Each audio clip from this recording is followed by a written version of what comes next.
Welcome to About You. I'm Connie Hogan. As we kick off a new year, we're looking forward to all kinds of new adventures, but we also turn our attention towards those who are less fortunate. With wind chills today that are sub-zero, it's hard for us to imagine those who are living, our neighbors who are living below the poverty line and cannot afford basic heat, utilities, water. The Heat and Warmth Fund, called THAW, has been providing these services and help to low-income Detroit residents since 1985. My guest today is Saunteel Jenkins, and she has been the CEO for 14 years, and she has done a fabulous job and very well known around town. And an exciting thing for Saunteel is that she's thrown her head into the ring to run for mayor of Detroit. Saunteel, welcome.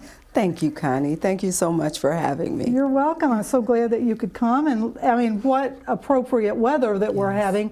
And I have to say, some of your commercials, oh my gosh, breaks my heart when I see that. And, you know, we really don't realize it. And I worry about the homeless people. I worry about the animals. Absolutely. I really worry because I'm feeding all these stray cats. And it's like, oh my God, it's just, I mean, the wind chill was -7 this morning. Yes. So Saunteel, we're going to get to all the stuff about THAW, but talk about, like, did you grow up in Detroit? Tell us about the young Saunteel. Yes.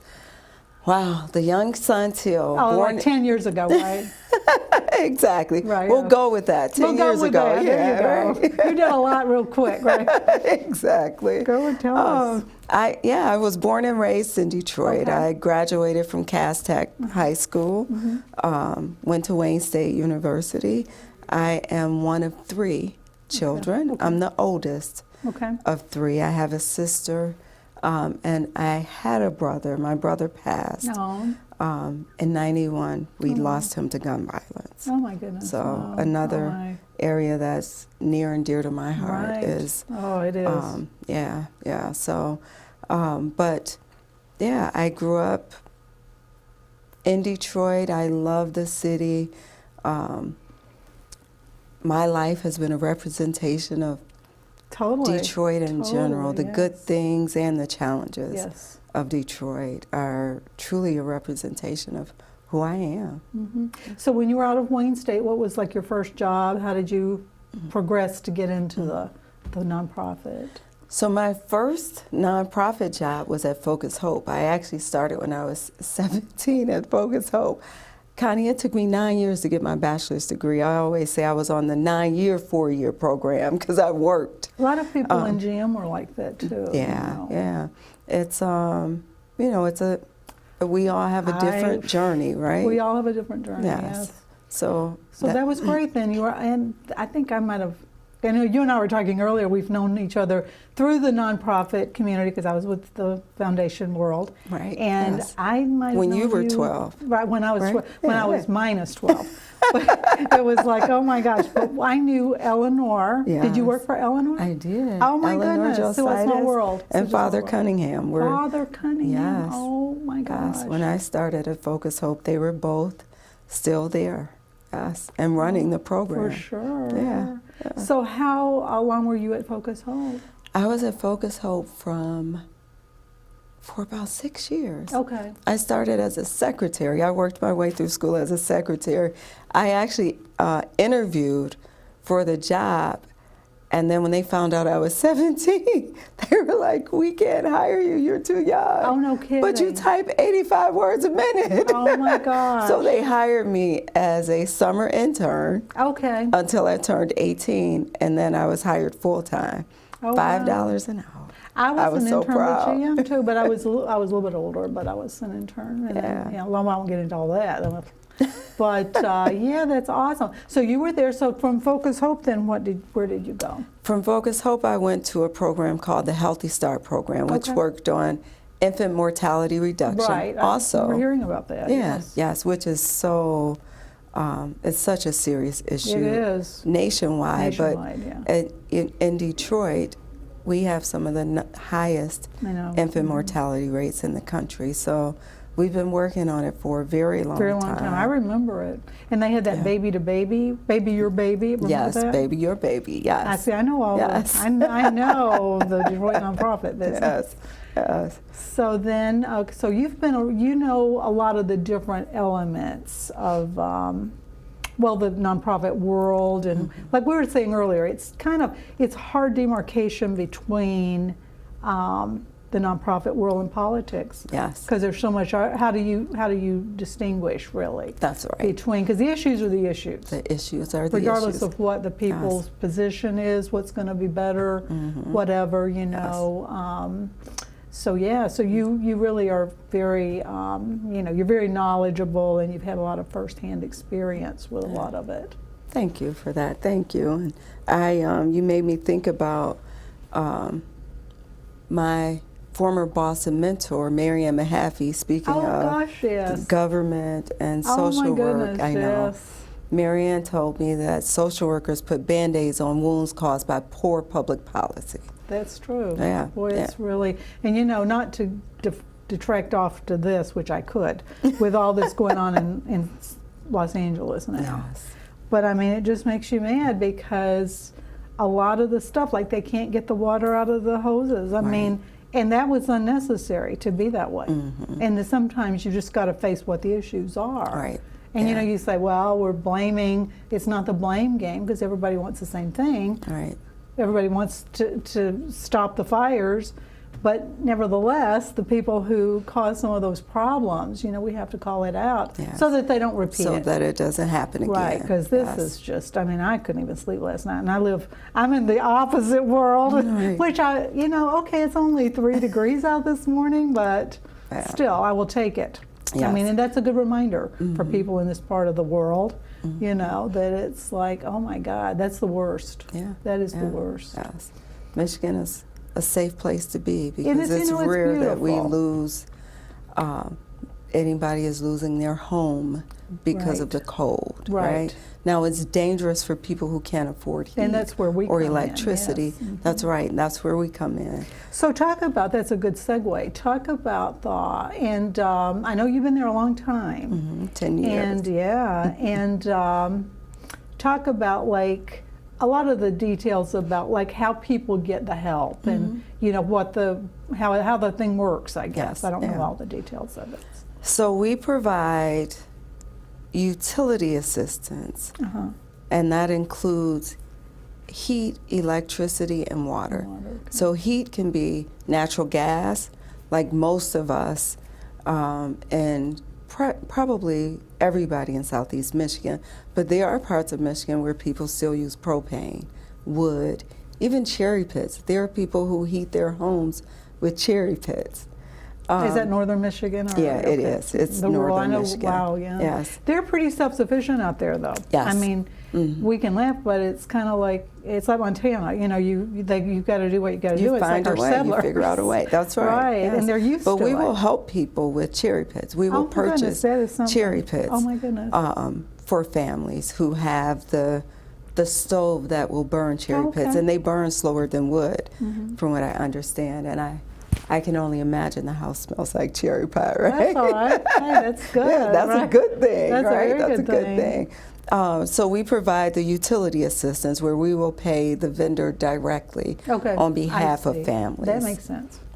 And if you qualify, you complete the application, and then we will pay for, again, the deliverables like wood, propane, cherry pits, or we will pay whatever gas company you get your gas through or your electricity through. In addition to that, we have what we call affordable payment programs where you can pay a portion of your bill, and if you pay your portion every month on time, we'll pay a portion. So it helps reduce your bill for up to 2 years and makes it more affordable for the household. Now, what geographic area does this cover? All 83 counties in Michigan. Oh, I didn't know that either. Yeah, I thought it was just Southeast Michigan. Yeah, and a lot of people don't know, especially in Southeast Michigan. Most people don't know that we serve the entire state, but we do. I think most people think it's just Detroit. Yes. I mean, not even Wayne County, just Detroit. Yeah, yeah, yeah. So probably, just for future reference, you know, like when you do your commercials, they do their commercials, they probably should state that somewhere. Because, we do you? Okay, because I know do. the one, I just love that commercial. The one with the little boys. And the hat cap. And Yeah. That's so yeah, sad. It's yeah. just, oh my God. And it hits home. It's real. For sure. It's real. I don't doubt that at all. Yeah, I remember when we were making that commercial, and it was. It's a good one. It's a very good one. Yeah, yeah. And I'm sure that's happening today. Oh my gosh. Right? Yeah. So yeah, and today, I mean, it's like we said, it's life and death. It's not even just a luxury. I mean, That's right. that's our version of the fires, right? That's right. So, okay, so now do you guys, I'm gonna just always ask people this, do you get any help from United Way and stuff, or? So we've gotten grants from United Way. Okay. I just recently left the board for United Way. I was a board member at United Way, a proud board member. I was very involved with United Way too. Yes, and Dr. Hudson is amazing. Okay. She's doing wonderful things at United Way. But we have received grants from United Way.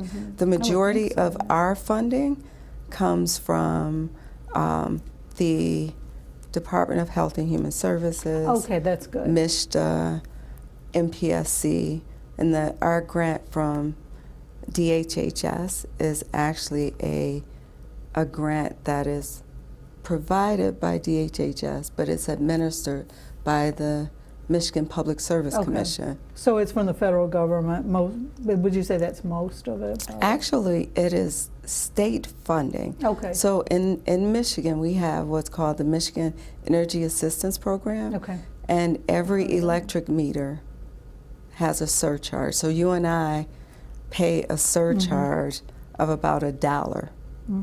And those dollars go into this fund that creates this program. Okay, that makes sense. And it's kind of, yeah, I mean, it's almost like self-servicing.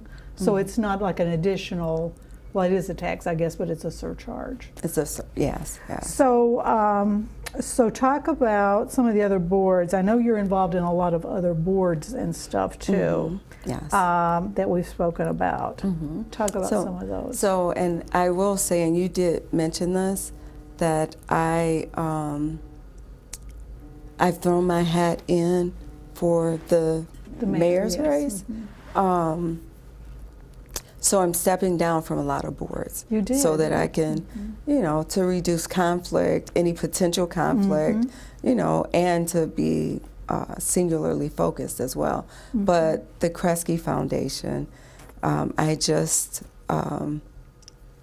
finished as a board member at the Kresge Foundation this past December, and I love. Now, was that, sometimes I get some of the private foundations mixed. Was that Laura Trudeau? Laura Trudeau was at the Kresge Foundation. Until fairly recently, right? Yes. She's been gone for a number of years. When I started at THAW, I'm pretty sure Laura's been gone for close to 10 years, if not more. Okay. But time flies, right? My yes. gosh, yeah. Yes. But Rip Rapson is the CEO who Laura reported to when she was there. But it's just a fantastic organization that does so much for not only Detroit, but nationally.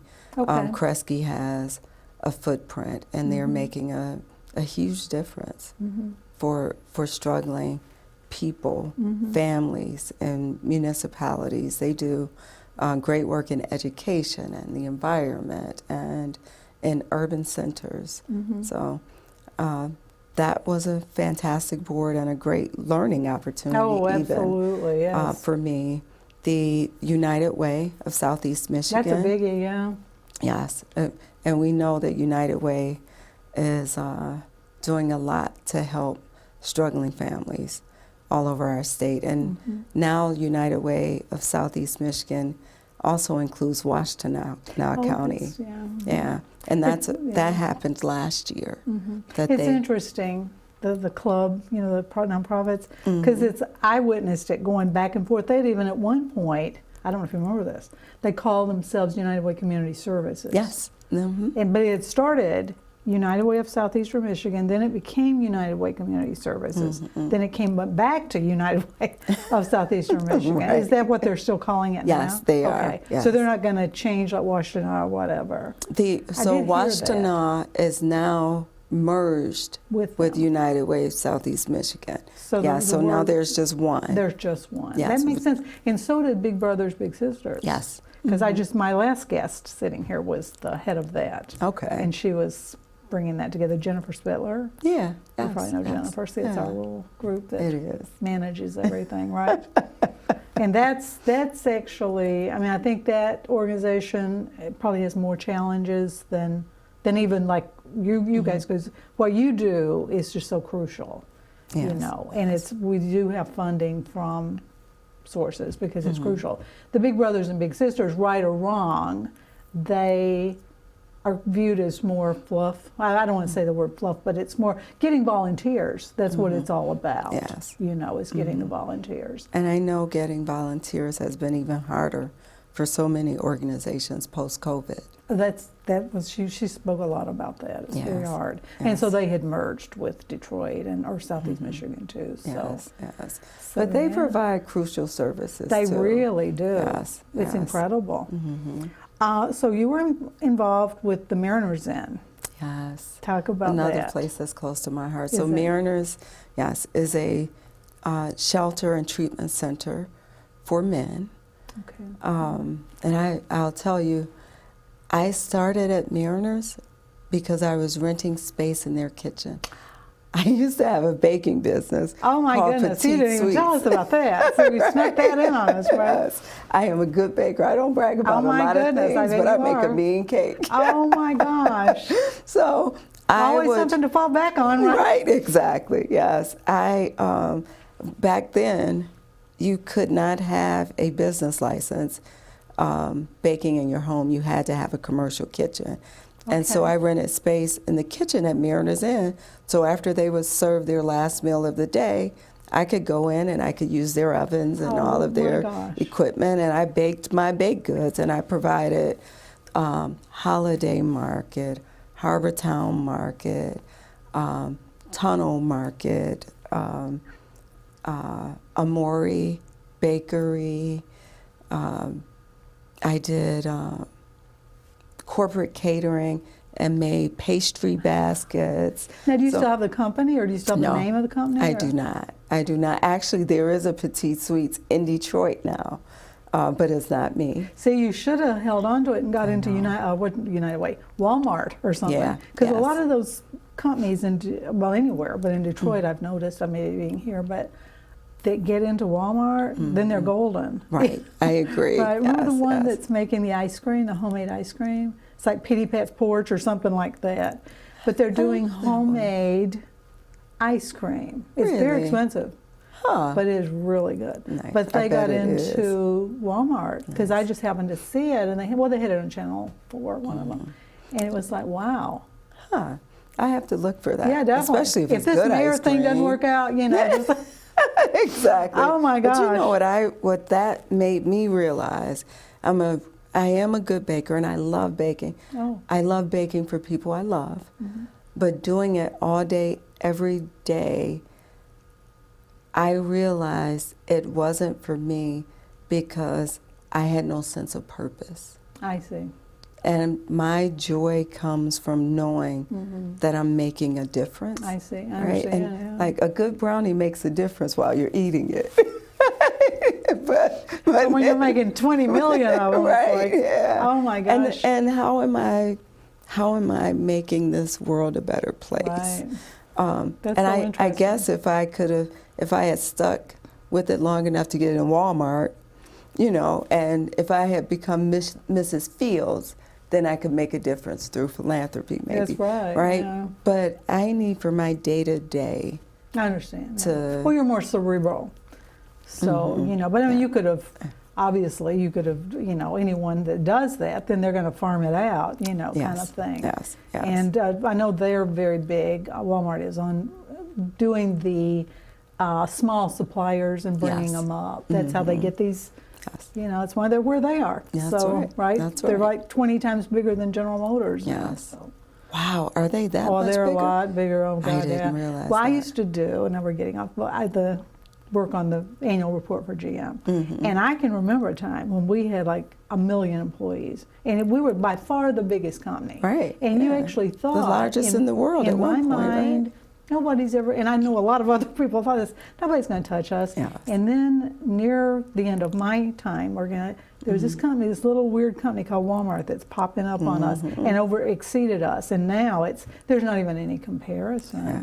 Wow. And Ford and GM, we're Ford, Chrysler way down. Right, But yes. Ford and GM are, I think it's something like 25th, or you'd have to check it, but in the Fortune 500, we're not even. You got Apple, you've got Google. Yes, yes. So business, this is a great example, business is changing. If you think you've got something, forget it. That's you know, right, a nonprofit but brownies, cake.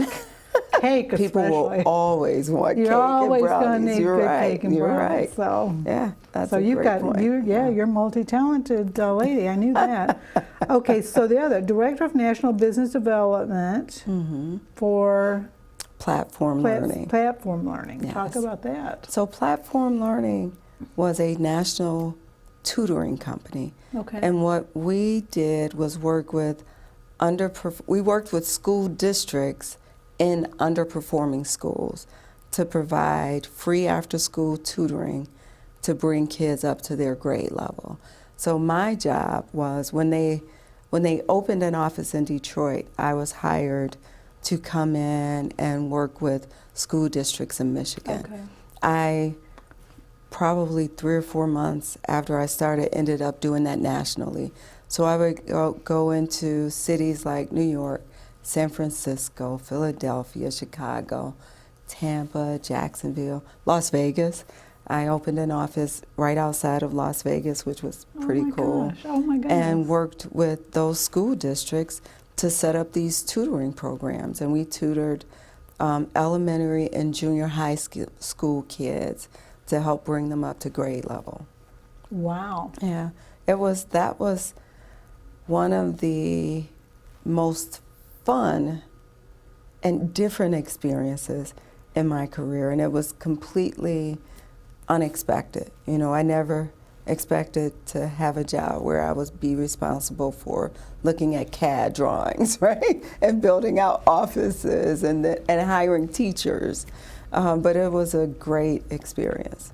It's funny that when you look back, and I do this too, we all do, it's like you think about how you got into certain things, and it was serendipity is what I Yes, call it. that's right. And the big thing that distinguishes people who are successful, like the two of us, from people who aren't, is that you got to take advantage of everything. It may not be exactly what you wanted, but you don't know what it's going to lead to. That's right. Because I know people, friends of mine, college, because I was at Notre Dame, and a lot of people, you know, it's like they thought everything was going to just fall in their lap, and they're going to sign and they're going to do. It's not like when you're in college. Right. It's hard when you're at someplace like Notre Dame. It really is. But it doesn't mean anything once you get in the door of a company. That's right. You've got to You still prove have to yourself work for every it. day. That's right. And especially the politics in companies or non-profits, I'd Yeah. almost say equally, Yes. you know, In let any alone organization, politics. Right. where there are people, there are politics. There are politics, and the internal politics can kill you, make That's or break right. you. We know that, Yes, right? yeah. We And could like you write said, you books. have to show up every Every day day. and earn your right to be there. Earn your right to be there and make the right decisions and, Yes. you know, dance through whatever, you know, and it's very difficult. Yes, operate with integrity. Right. You should You always think- assume somebody's watching. Exactly. Yeah. Exactly. We could all write books, couldn't we? Yes. There's just so much. I'm always tempted. Maybe that'll be our next in chapter. this these right? conversations, I always kind of defer out a little bit, and it's like, oh my God, get back on track, right? So I want to talk a little bit. Well, we have a few more minutes, and just bullet points. What do you see as the top issues facing Detroit? We have spoken about some of them. We know, I mean, the infant mortality, the gun violence. From where I sit, that's huge. Yeah. So definitely public safety is a Public huge safety, issue. right. Crime is down in Detroit. It is huge, yeah. But it depends on what neighborhood you live in. That's and right. if you're in one of the neighborhoods where crime is rampant, you're saying, what are they talking about? That's right. Right? So we need to make it safer for everybody. We need to make sure that the renaissance we're experiencing is one that everyone can Absolutely. participate in and experience as well. We need a comprehensive public transit system to get people to and from work, to Yeah. and from school. I caught the bus every day when I went to Cass Tech. I would take 2 buses to get to school every day. So we need reliable transportation for people. The other piece is fiscal responsibility. And that's, I think, our Correct. current mayor has done a good job He's done with a good fiscal job, from what I see, responsibility. But we're going into a different era Yeah. where there won't be any ARPA dollars or CARES dollars. Our pension payments that were delayed for 10 years are now coming due. Grand bargain payments I see. that we've been receiving, we won't receive anymore. So we will have to approach our finances a little differently moving forward. And we're, as much progress as we've seen, we just have to make sure that it moves forward because it's still very fragile and it could go either way. And if it goes in the wrong direction, then I don't know that in our lifetime Right. we'll see a turnaround again. Right. It's amazing, isn't it, when you look at the history of Detroit, even years and years ago, you know, the heyday and Yes. so forth. And, you know, a lot of people throughout the country, as we know, that don't know Detroit, like in California, and I go to Arizona, and it's like, they think we're a bunch of hooligans. I mean, they do. Yeah. They don't even understand, because I know I've had friends visit here, and like when, especially in the summer, not now, but Right. it's like, and we're driving in Grosse Pointe, we're driving along Lakeshore in different places. It's like, wow, Yeah. you know, they're Or you shocked. drive in Detroit, like Oh, well, in the that's city right there in proper. Detroit, Yeah, right. right. Yeah, and we always Yeah, go and to it's- Renton. I always yeah. show off Renton. Yeah. I used to work there, and I hope that they do keep it. I know they're talking about, I read this, taking down 2 towers Right. maybe. I don't know if that's, I've lost Yeah. track of exactly what. I just hope they can keep it because it's a great moniker, kind of It's a our great skyline. Oh my Yeah. goodness. It's our skyline. People It's are how like, you "Oh, I hate identify. it." Oh, that's Detroit. That's Detroit. And it's Yeah. so beautiful. Yes, it is. I From agree. the, you know, the Windsor view and Yeah. everything. So, you know, I mean, we all, whatever happens in Detroit brings us all up or down. That's right. We're all There's in it together. no question about that. And I think we recognize, as a region, Yes, we recognize that much more now we do. than we have in the past. Right. You know, and part of it comes from new leadership too. Right. Yeah. And, you know, going through the bankruptcy, going through the previous mayor and all of that, all of it, Yeah. you know. Yes. But we're running out of time, and it went so fast because It there's so did. much fun stuff Yes. to talk about, you know. So that's, you've spoken a little bit about your, you know, your issues. Is there any other thing here in the last like 30 seconds that you'd like to say to this group of viewers anyway, you know? Please, THAW, the Heat and Warm Oh, the Fund, Heat and is Warm such Fund. a A worthy great organization. Absolutely. You know, about 85 cents of every dollar goes directly to serving families throughout the state of Michigan. Our radiothon will be January 30th on Okay. WWJ. Okay, We would love people to to donate. donate, to volunteer, Yeah. to call in, It's and they can go always, to thawfund.org, THAWFUND.org, to donate or to inquire about volunteering. Okay, so that's a perfect way to say Auf Wiedersehen and for the end of the interview, but that's great, and maybe we'll have you on again depending on what happens, or either way, you know, we can always talk about stuff. I would Saunteel, love to thank come you back. so much for being here. It was so Thank you. fun. Yes, And thank thanks you for having watching me. today. Thank you.